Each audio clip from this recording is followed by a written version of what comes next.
Something I've been wrong about for decades. No.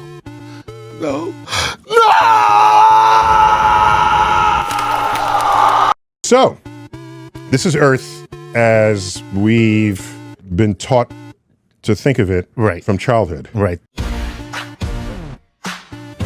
Now, Earth bulges. We are about 5 miles wider across the equator than we are pole to pole. Okay. Not only that, a slight detail, we are wider just below the equator than at the equator. We're not a perfect sphere. It's a spheroid. It's an oblate spheroid. Okay. And we're slightly wider below the equator, so we're a pear-shaped oblate spheroid. Gotcha.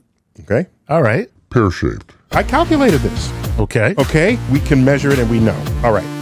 So I spent my whole life saying, if it's trying to fling you off the Earth, okay, but the force of gravity is resisting back, by what force is it trying to fling you off? That upward centrifugal force subtracts from the gravitational force that the Earth is trying to put on you.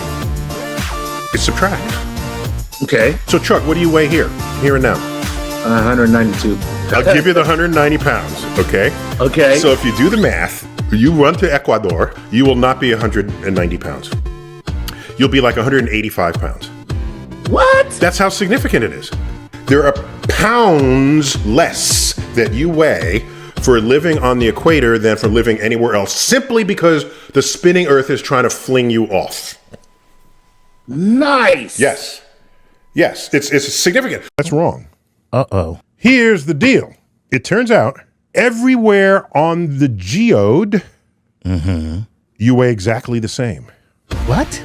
It turns out that while you are closer to the center of the Earth, there's less mass pulling on you. These two, principles, if you want to call them, they cancel out. Yes, they exactly cancel. The fact that you have the whole Earth pulling on you, yet we're spinning, Right. okay? So you have all the mass of the Earth, but the spinning, so that makes you weigh more, but then you're spinning, that makes you weigh a little less, plus the Earth is a little wider, so that makes you weigh a little less. Okay? All of that, You put it together. it comes out in the wash compared to your weight on the pole. Wow. Guess who's not moving sideways at all? There's no sideways velocity. It's Santa Claus on the North Pole. So if you weigh Santa Claus on the North Pole, that is his authentic Earth weight. Oh, sweet. Okay? Which is only 322 pounds. So Santa's fat behind can walk down to the equator And weigh exactly the same. Exactly the same thing. Wow. Check this out. You ready? Okay? If the Earth spins faster, if it spins once in 90 minutes instead of once in 24 hours. then the centrifugal forces will be so great that you weigh nothing on the equator. You'll just float. You just float? However, Earth won't keep its spherical shape.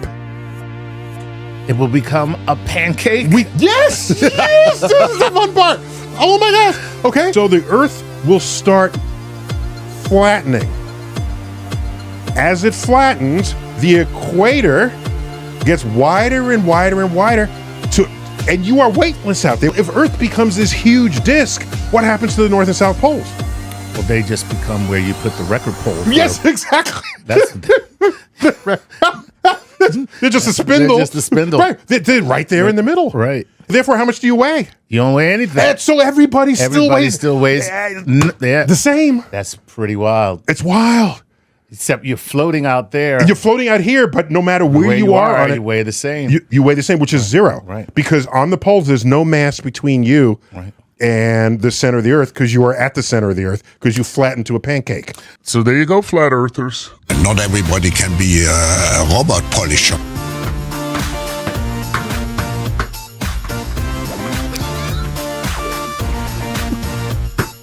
That's so cool. Really cool. So clearly Earth can't be moving. Of course we're not rotating either. Everything is moving around us. So it wasn't just our ego that supported the idea that we are in the center of all things. At the center of all things. It's not just what's happening with our ego. It kind of made sense when you thought about it. Think about it.